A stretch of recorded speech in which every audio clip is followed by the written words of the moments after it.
विमल में गुलिस्तां की ये कुछ लजीज फरिश्ते जब साथ घुले तो जी ललचाए और दिल कहे कि स्वाद की इस जुबां में खुद को ऐसा डुबाऊं कि निकल ना पाऊं। विमल की जुबान कुछ है ही ऐसी, मानते हैं ना?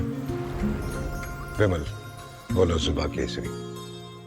नमस्कार, आपके साथ मैं हूं विवेक और आपके दिखाने के लिए जा रहा हूं ये खबर आपने देखी क्या। ये इसलिए क्योंकि दिन भर बहुत सारी खबरें आप देखते होंगे, लेकिन उन खबरों के अलावा भी खबरों की जो बाढ़ है उसमें कई खबरें छूट जाती हैं जो आप नहीं देख पाते होंगे। इसलिए देखना जरूरी है और हमारा पूछना जरूरी है कि ये खबर आपने देखी क्या। चलिए, लेकिन इससे पहले एक बड़ी खबर हम आपको बताने जा रहे हैं। बड़ी खबर है कि मुनीर के बाद अब बिलावल की गिदड़ भपकी सामने आई है और उन्होंने कहा है कि अगर भारत ने बांध बनाकर पानी रोकने की कोशिश की तो युद्ध होगा। मोदी की कार्रवाई के खिलाफ खड़ा होना होगा। बिलावल पाकिस्तान युद्ध लड़ने के लिए तैयार। तो ये देखिए, अकेले बिलावल भुट्टो, एक बार नहीं ये तीसरी धमकी होगी और बिलावल बार बार पानी का जिक्र कर रहे हैं और ऐसा लग रहा है कि उनके घर में पानी कम आ रहा है। हमने सब एक होके मोदी की बर्बारियत पे, मोदी के इस हमले के बारे में, मोदी के इस इरादे के बारे में आवाज उठाना है और जिद्दोजहद करना है ताकि इस जुल्म को भी हम रोक सके। अब की भारत ने जंग की बात की, लेकिन अगर जंग छेड़ा गया है तो हम शाह अब्दुल लतीफ बिठाई की धरती से मोदी सरकार को बताना चाहेंगे कि हम पीछे नहीं हटते, हम झुकते ही नहीं हैं। तो अगर आप सिंधु की तरफ इस किस्म की हमला के बारे में सोचेंगे तो फिर पाकिस्तान के हर सूबे के अवाम आपका मुकाबला करने के लिए तैयार है और ये ऐसे जंग है जो आप जरूर हारेंगे। तो बिलावल बिलबिला रहा है, बिलबिलाहट की आवाज आपने सुनी, लेकिन हम आपसे फिर से एक बार कह रहे हैं कि ये खबर आपने देखी क्या। बिहार एसआईआर और वोट चोरी पर गर्म सियासत पर सड़क से लेकर संसद तक संग्राम जारी है और विपक्षी सांसद चुनाव आयोग के दफ्तर तक पैदल जा रहे थे, लेकिन बीच में ही पुलिस ने उन्हें रोक दिया। बताया गया कि उनके पास पैदल मार्च करने की परमिशन नहीं है और इसके बाद जो हुआ उसके लिए देखना जरूरी है। दरअसल वोट चोरी के आरोप लगाकर विपक्षी नेताओं ने सोमवार को संसद से चुनाव आयोग तक मार्च किया। इस दौरान दिल्ली पुलिस ने नेताओं को बीच रास्ते में ही रोक दिया। इस दौरान समाजवादी पार्टी के राष्ट्रीय अध्यक्ष और सांसद अखिलेश यादव बैरिकेड फांद गए। अखिलेश यादव सांसदों के साथ धरने पर बैठ गए। अखिलेश के बैरिकेड फांदने का वीडियो देखते ही देखते वायरल हो गया। अखिलेश के इस कदम की उनके चाचा और पार्टी के वरिष्ठ नेता शिवपाल सिंह यादव ने प्रशंसा की। उन्होंने एक्स पर लिखा, संघर्ष की पहचान रुकना नहीं टकराना है। जब हक की आवाज रोकने को बैरिकेड खड़े हों तो समाजवादी पीछे नहीं हटते, बैरिकेड तोड़ते हैं, कूदते हैं, ललकारते हैं। आज अखिलेश यादव जी की छलांग सिर्फ लोहे पर नहीं थी, ये छलांग थी लोकतंत्र बचाने की कसम पर। प्रदर्शन के दौरान अखिलेश यादव ने कहा कि चुनाव आयोग से अपील करते हैं कि कछुए की रफ्तार से ना चलें, फास्ट ट्रैक कोर्ट में कम से कम फैसले हों ताकि लोकतंत्र सुरक्षित रहे। अगर वोट का अधिकार भी छिन जाएगा तो लोकतंत्र कहां बचेगा। लेकिन फिलहाल अखिलेश का ये वीडियो वायरल है।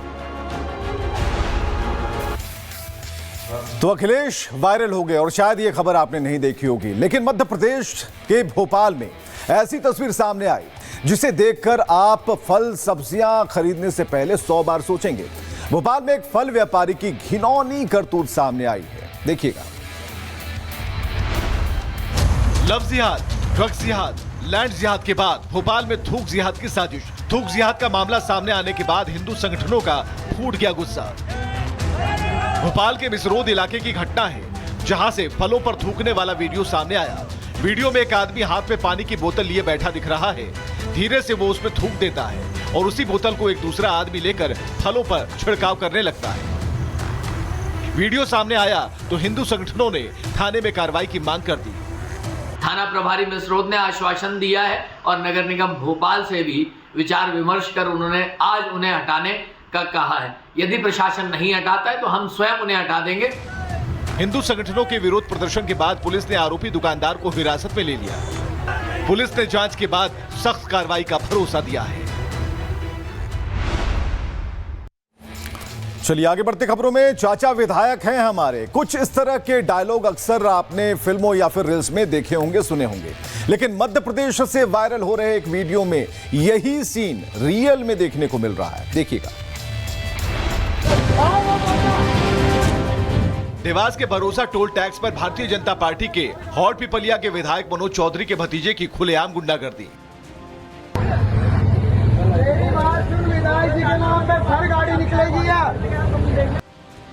विधायक का भतीजा हाथ में डंडा लेकर टोल टैक्स वालों को मारने की धमकी दे रहा है, गाली गलौज कर रहा है।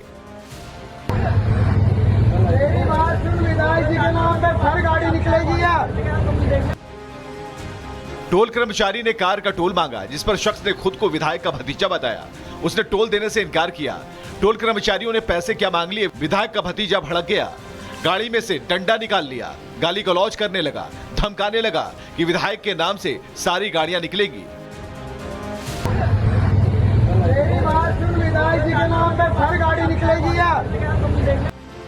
विधायक का भतीजा टोल टैक्स पर रखे रेड कलर के स्टॉपर्स को भी उठा उठाकर फेंकता नजर आया। प्लाजा के जो शिफ्ट इंचार्ज है उनके द्वारा एक एफआईआर दर्ज कराई गई है, जिसमें उनके द्वारा बताया गया है कि एक कार चालक द्वारा टोल कर्मियों से विवाद किया गया, गाली गलौज की गई, जिस पर से थाना बोरासा में प्रकरण पंजीबद्ध किया गया है। सरेआम सड़क पर विधायक के नाम पर गुंडाई कई तरह के सवाल खड़े कर रही है। क्या विधायक के परिवार को खुलेआम गुंडागर्दी की इजाजत है या कानून तोड़ने का लाइसेंस मिला है? तो ये खबर आपने नहीं देखी होगी, लेकिन अगली खबर मानवता को शर्मसार करने वाली। यूं तो कई ऐसी घटनाएं सामने आती हैं, लेकिन नागपुर में कुछ ऐसी घटना हुई जो आपको झकझोर कर रख देगी। एक्सीडेंट में पत्नी की मौत हो गई, मदद के लिए कोई आगे नहीं आया, तो मजबूरी में शख्स ने क्या किया, देखिए। नागपुर से दिल दहला देने वाली तस्वीर सामने आई है। दुर्घटना में मृत पत्नी के शव को बाइक से बांधकर ले जाता हुआ शख्स और उसकी तस्वीरें झकझोर रही हैं।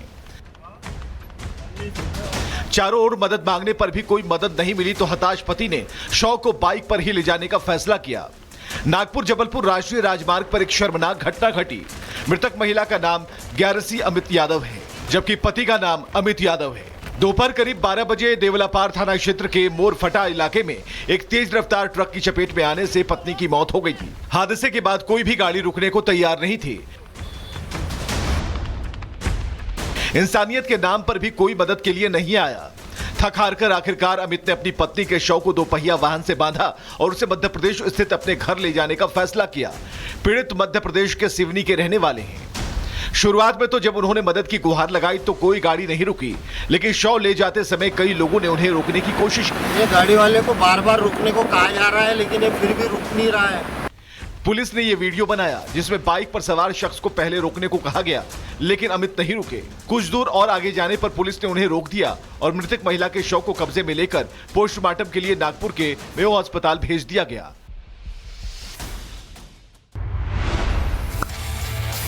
तो ये खबर आपने नहीं देखी होगी, ये गारंटी है। चलिए अगली खबर। कर्नाटक में आवारा कुत्तों का आतंक खत्म होने का नाम नहीं ले रहा। कभी मासूम बच्चियों पर अटैक, कभी बुजुर्ग पर कुत्तों का हमला।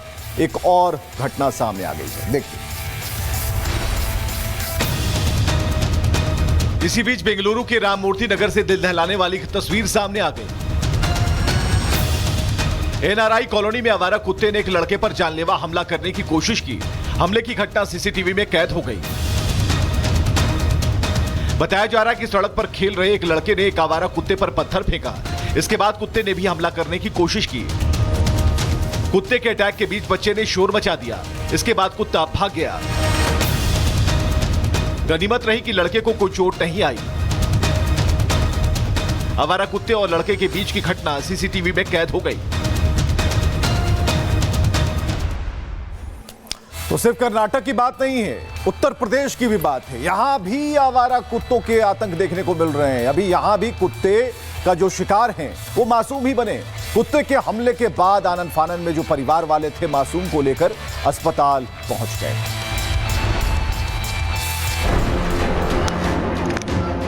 अमरोहा में आवारा कुत्तों ने मासूम बच्चे पर हमला कर दिया। कुत्ते का मासूम पर हमला करने की घटना सीसीटीवी में कैद हो गई। मासूम बच्चा रास्ते में खेल रहा था, तभी कुत्ते ने बच्चे पर हमला कर दिया और मासूम गंभीर रूप से घायल हो गया। गजरौला थाना क्षेत्र के मोहल्ले अलीपुर चौपाला की घटना है। बाइक सवारों ने जब बच्चे पर हमला होता देखा तो बहादुरी दिखाते हुए कुत्ते के चंगुल से बामुश्किल बच्चे को छुड़ा लिया, नहीं तो बच्चे की जान जा सकती थी। कुत्ते के हमले के बाद आनन फानन में परिजनों ने मासूम को अस्पताल में भर्ती करवाया। इलाके में कुत्तों ने पहले भी कई बच्चों पर हमला किया। मोहल्ले वाले कुत्ते के आतंक से परेशान हैं।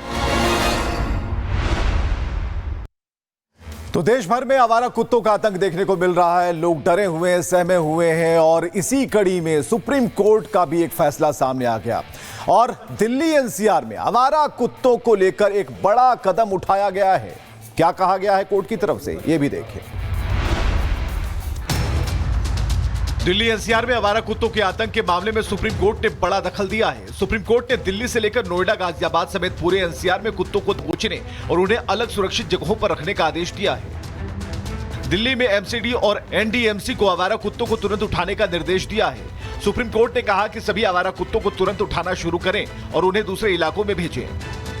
सुप्रीम कोर्ट ने यह भी कहा कि अगर कोई संगठन कुत्तों को जबरदस्ती पकड़ने में बाधा डालता है तो उसे सुप्रीम कोर्ट की ओर से कड़ी कार्रवाई का सामना करना पड़ेगा। सुप्रीम कोर्ट ने कहा कि फिलहाल आप सभी नियमों को भूल जाइए, सभी इलाकों के आवारा कुत्तों को पकड़ना होगा। सुप्रीम कोर्ट ने कहा कि सड़कों को पूरी तरह से आवारा कुत्तों से मुक्त बनाना होगा।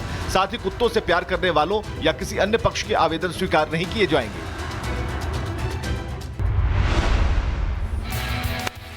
तो कुत्तों की खबर अगर आएगी तो कुत्तों की रिपोर्ट तो जरूर बनेगी। अब गजराज की बात कर लेते हैं। गजराज शांति प्रिय होते हैं, लेकिन जब गुस्सा आ जाए तो भगवान ही बचाए। कर्नाटक के बांदीपुर में हाथी ने शख्स पर हमला क्यों कर दिया, देखिएगा। फोटो खींचने के लिए बढ़ा टूरिस्ट तो भड़क गए गजराज। जंगल की सैर पर निकला पर्यटक बाल बाल बचा। कर्नाटक के चामराजनगर जिले में बांदीपुर नेशनल पार्क में एक टूरिस्ट बाल बाल बच गया। उस पर जंगली हाथी ने अचानक हमला कर दिया। दरअसल केरल का रहने वाला टूरिस्ट जंगल के किनारे स्थित नेशनल हाईवे पर टमाटर खाते हाथी की तस्वीर लेने की कोशिश कर रहा था। इसी दौरान हाथी भड़क गया और हमला कर दिया। कैमरे के साथ उसकी ओर बढ़ते ही हाथी भड़क गया और गुस्से में सीधा पर्यटक पर अटैक कर दिया। हाथी ने उसे रौंदने की कोशिश की, लेकिन पर्यटक समय रहते वहां से हट गया और बाल बाल बच गया। हाथी के पैर में फंसने के बावजूद पर्यटक मामूली रूप से घायल हुआ है और उसके साथ ही उसे अस्पताल ले गए। मामले को लेकर वन विभाग के अधिकारियों का कहना है कि जंगली जानवरों के करीब जाने या उन्हें उकसाने से गंभीर खतरा हो सकता है। अधिकारियों के मुताबिक पर्यटक का पता लगाने की कोशिश हो रही है ताकि उसकी पहचान और स्वास्थ्य संबंधी जानकारियां जुटाई जा सकें।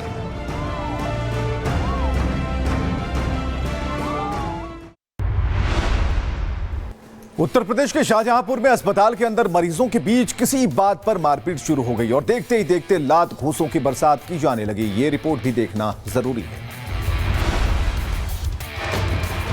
राजकीय मेडिकल कॉलेज के अंदर ट्रॉमा सेंटर में भर्ती 2 मरीजों में जमकर मारपीट हो गई। दनादन लात घूंसे बरसाए गए। यूपी के शाहजहांपुर में राजकीय मेडिकल कॉलेज के अंदर ट्रॉमा सेंटर में भर्ती 2 मरीज आपस में भिड़ गए, जिनमें जमकर मारपीट हो गई। मेडिकल कॉलेज के गार्डों और चौकी पुलिस के सामने ट्रॉमा सेंटर के अंदर 2 पक्ष आपस में मार कुटाई कर रहे हैं और पुलिस दोनों पक्षों को छुड़ाने में जुटी है।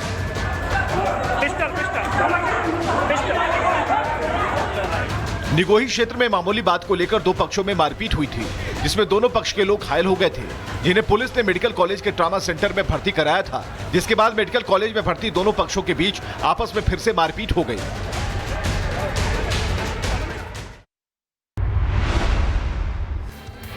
तो मार पिटाई और कुटाई की खबर चल रही है तो साहिबाबाद मंडी में बैठक के बीच कुर्सियां तो चली ही, लेकिन गोलियों की आवाजें भी आई। अफरा तफरी मच गई। एक युवक को गोली लगी और 2 लोग घायल बताए जा रहे हैं। साहिबाबाद मंडी में बैठक के बाद कुर्सियां चलने लगी। गोलियों की आवाज के बाद अफरा तफरी मच गई। एक युवक को गोली लगी और 2 लोग घायल बताए जा रहे हैं। व्यापारियों की बैठक चल रही थी। इसी दौरान अज्ञात हमलावरों ने ताबड़तोड़ फायरिंग कर दी। सनसनीखेज घटना सोमवार सुबह लगभग 11:45 पर हुई। बताया जा रहा है कि बाहर से आए हमलावरों ने पहले कुर्सियां तोड़ी, फिर गोलियां चलानी शुरू कर दी। व्यापारियों ने गंभीर आरोप लगाते हुए कहा कि यह हमला मंडी सचिव की मिलीभगत से कराया गया है। 25 साल से हम कारोबार कर रहे हैं, 2000 में कब्जा मिला। 25 साल तक कारोबार कर रहे हैं। सचिव साहब अवैध बैठे जब आते हैं बिल्डर चला देते हैं, माल उठा के ले जाते हैं। हमें उस पर कारोबार नहीं करने दिया जा रहा।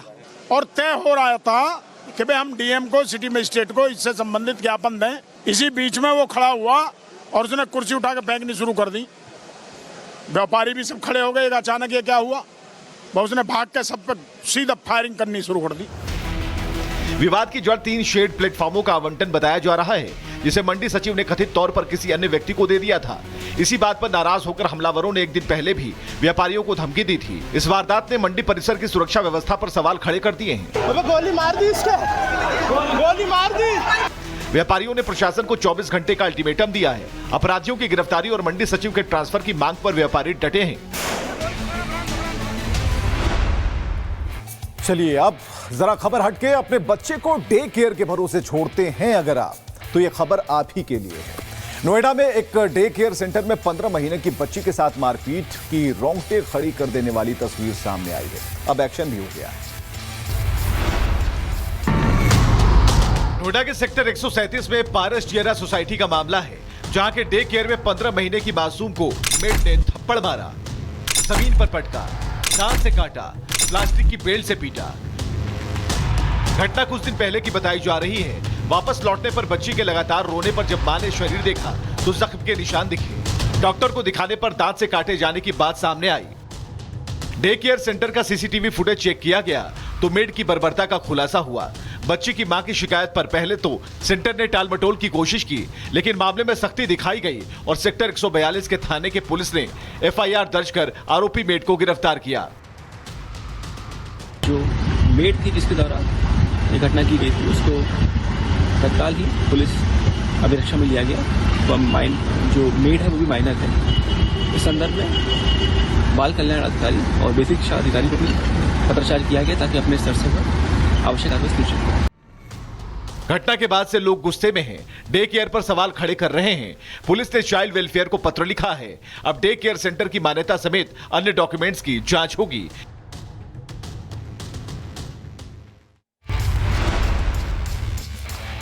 यूपी के फतेहपुर में एक मकबरे को मंदिर बताने पर बड़ा विवाद हो गया और इसके बाद इलाके में तनाव की स्थिति हो गई। फतेहपुर के लगभग 200 साल पुराने मकबरे को मंदिर बताकर हिंदू संगठनों ने पूजा पाठ करने की चेतावनी दी थी,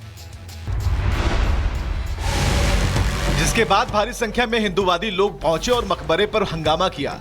कुछ लोग इसे मंदिर बता रहे हैं तो कुछ मकबरा, और इसी बहस के बीच शुरू हुई तोड़फोड़ ने माहौल को उतना ही संवेदनशील बना दिया है। विवाद ने भयंकर रूप ले लिया। हिंदू संगठन मकबरे में पूजा अर्चना करने पर अड़ गए। बीजेपी जिलाध्यक्ष की अगुवाई में भारी संख्या में हिंदू लोगों ने विरोध प्रदर्शन किया। मकबरे को लेकर तनाव बढ़ता देख जिला प्रशासन ने तुरंत सुरक्षा कड़ी कर दी।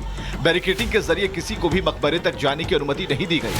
हालांकि हिंदू संगठनों ने बैरिकेडिंग को तोड़ते हुए वहां पूजा करने की कोशिश की। हालात को कंट्रोल में करने के लिए पुलिस प्रशासन के पसीने छूट गए।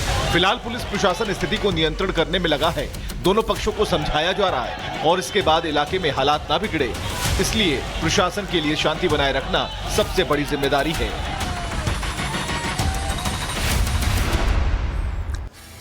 चलिए, बिहार में चुनावी मौसम नजदीक है और नेताओं का असली चेहरा एक एक कर सामने आने लगा। पूर्णिया के सांसद पप्पू यादव जो खुद को जनसेवक बताते हैं, अब खुलेआम मनी गेम खेलते देखे गए हैं। देखिएगा।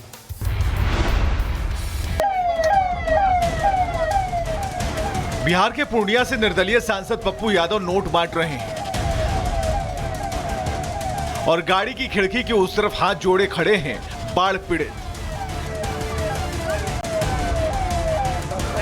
दरअसल पप्पू यादव रुपौली और कुर्सेला प्रखंड के बाढ़ प्रभावित इलाकों का दौरा करने निकले थे। अपनी कार में बैठे पप्पू यादव बाढ़ से घिरे गांव में पहुंचे, राहत सामग्री खाना बांटा और फिर हाथ में नोटों की गड्डियां रखकर एक एक कर लोगों को बांटते नजर आए। नोटों की गड्डियां ठोस व्यवस्थाओं को कायम करने के लिए बेहतर साबित हो सकती थी, लेकिन ठोस की जगह विकल्प का रास्ता नेताजी अपना रहे हैं और बाढ़ पीड़ितों को भी पता है कि कल किसने देखा है, आज जो मिल रहा है दोनों हाथों से समेट लीजिए।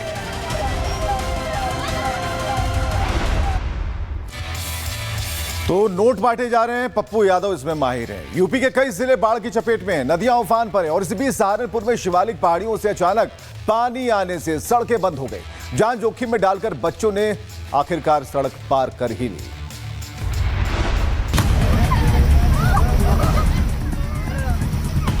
शिवालिक की पहाड़ियों से सटे यूपी के जिले सहारनपुर में हो रही लगातार बारिश से बरसाती नदियां उफान पर हैं। हर साल की तरह इस बार भी कई गांवों का जिला मुख्यालय से संपर्क टूट गया है। भारी बारिश के कारण शिवालिक की पहाड़ियों से अचानक पानी आ गया, जिससे सड़कें बंद हो गईं। पानी के तेज बहाव को देखते हुए स्कूली वैन को रोक दिया गया। गांव वालों ने बच्चों को सुरक्षित दूसरी तरफ पहुंचाया। पिछले 2 दिन से हो रही बरसात की वजह से शिवालिक की पहाड़ियों से लेकर सहारनपुर तक जाने वाली बरसाती नदियां उफान पर आ गई हैं। नदियां उफान पर आने से लोगों को परेशानियां उठानी पड़ रही हैं। इसके साथ ही शहर के बीचों बीच से बहने वाली ढमोला नदी भी उफान पर है। इससे उन लोगों को डर सताने लगा है जिसके घर ढमोला के किनारे बसे हैं। प्रशासन हालात पर नजर बनाए हुए है। और उत्तर प्रदेश के बुलंदशहर में गंगा के रौद्र रूप ने एक बार फिर जमकर तबाही मचाई। तेज बहाव कटाव की वजह से सदियों से खड़ा एक मंदिर मात्र 13 सेकंड में ढहकर बह गया। उत्तर प्रदेश के बुलंदशहर में देखते ही देखते मंदिर बाढ़ की धार में बह निकला। जय हो गंगे मैया की जय हो। कटाव ने मंदिर को अपने साथ बहा लिया। 13 सेकंड में बचा तो केवल मंदिर का ढांचा। कभी लोगों की आस्था का केंद्र रहे मंदिर का अस्तित्व अब खत्म हो गया। दूर से तबाही का मंजर लोगों ने भी देखा मगर कुछ कर नहीं पाए। गंगा मैया का प्रकोप ऐसा कि भगवान बह गए और आस्था हाथ जोड़े देखती रह गई। जय हो जय हो जय हो। पानी का बहाव और नदी का कटाव इतना तेज है कि कब कौन सा किनारा साथ छोड़ दे कहा नहीं जा सकता। लेकिन डूबते मंदिर को भरे दिल से देखना इलाके के लोगों के लिए पीड़ादायक है। लेकिन गंगा की धार अभी भी उतनी ही उग्र है। जो भी सामने या किनारे आया वो गंगा का हो जा रहा है। जय हो जय हो जय हो। और उत्तराखंड में बारिश के कारण नदी नाले उफान पर हैं। देहरादून, हल्द्वानी, ऋषिकेश में बारिश और भूस्खलन के कारण आम लोगों का जो जीवन है अस्त व्यस्त हो गया है। मूसलाधार बारिश से मसूरी और आसपास के इलाकों में जनजीवन अस्त व्यस्त है। नदी नाले उफान पर हैं। मसूरी देहरादून मार्ग पर कई जगह भूस्खलन की खबरें सामने आई हैं। मैगी पॉइंट के पास पहाड़ी से मलबा और भारी पेड़ गिरने से दोनों तरफ 3 किलोमीटर लंबा जाम लग गया है। स्थानीय लोगों ने पेड़ काटकर दोपहिया वाहनों की आवाजाही शुरू करवाई। 4 पहिया वाहनों के लिए अभी रास्ता बंद है। भारी बारिश से कई इलाकों में जलभराव एक भारी परेशानी है। नदियों खालों का जलस्तर बढ़ चुका है। आपदा प्रबंधन टीम संभावित क्षेत्रों पर लगातार नजर बनाए हुए है। प्रशासन ने लोगों से अनावश्यक यात्रा और नदी किनारे जाने से बचने की अपील की है। मौसम विभाग ने 14 अगस्त तक भारी बारिश का ऑरेंज अलर्ट जारी किया है। जिलाधिकारी ने कक्षा 1 से लेकर 12वीं तक के सभी स्कूलों को बंद करने के आदेश दिया है। वहीं देहरादून के मालदेवता में बादल फटने की खबर सामने आई। हादसे में बड़े नुकसान की कोई खबर नहीं है। वहीं थराली में रेस्क्यू ऑपरेशन जारी है और बड़ी बड़ी मशीनों से रेस्क्यू ऑपरेशन चलाया जा रहा है। लेकिन सिर्फ यही बाढ़ नहीं है। पीओके में इस वक्त बाढ़ ने तबाही मचाई हुई है। गिलगित बाल्टिस्तान में प्रकृति की विनाश लीला की तस्वीरें बता रही हैं कि हसनाबाद नल्ला में साल 2018 के बाद ये सबसे भीषण बाढ़ आई है। पीओके के गिलगित में बाढ़ से हाहाकार मचा है। हुंजा हसनाबाद नदी में बाढ़ का भयंकर दृश्य है। हसनाबाद नल्ला में साल 2018 के बाद ये भीषण बाढ़ आई है। बाढ़ से सिंचाई और पीने के पानी की व्यवस्था को नुकसान पहुंचा है। हजारों लोग पीने के पानी से मोहताज हो गए हैं। गिलगित बाल्टिस्तान के दानियोर नाला इलाके में भूस्खलन में 9 लोगों की मौत की खबर है। भूस्खलन की चपेट में आए लोग एक क्षतिग्रस्त नहर की मरम्मत की काम में जुटे थे। इसी दौरान मिट्टी का एक बड़ा ढेर मजदूरों पर गिर गया, जिसमें दबकर कई लोगों की मौत हो गई और 3 अन्य लोग घायल हो गए। स्थानीय अस्पतालों में आपातकाल घोषित किया गया है। स्थानीय निवासियों की मदद से बचाव कार्य शुरू कर दिया गया। अस्पताल के अधिकारियों ने 9 मौतों की पुष्टि की और चेतावनी दी है कि और लोग फंसे हो सकते हैं। वहीं दूसरी ओर शीशपर ग्लेशियर से बनी एक झील के तटबंध टूटने से पाकिस्तान के कब्जे वाले कश्मीर में अचानक आई बाढ़ के चलते पाकिस्तान को चीन से जोड़ने वाले काराकोरम राजमार्ग का एक हिस्सा बह गया है। तो चलिए यहाँ रुकेंगे एक छोटे से ब्रेक के लिए, लेकिन आप कहीं मत जाइएगा क्योंकि एक छोटे से ब्रेक के बाद आकर आपसे यही पूछेंगे, ये खबर आपने देखी क्या? विमल में गुलिस्तां के ये कुछ लजीज फरिश्ते जब साथ घुलें तो जी ललचाए और दिल कहे कि स्वाद की जुबां में खुद को ऐसे डुबाऊं कि निकल ना पाऊं। विमल की जुबां कुछ है ही ऐसी, मानते हैं? विमल बोलो जुबां कैसी?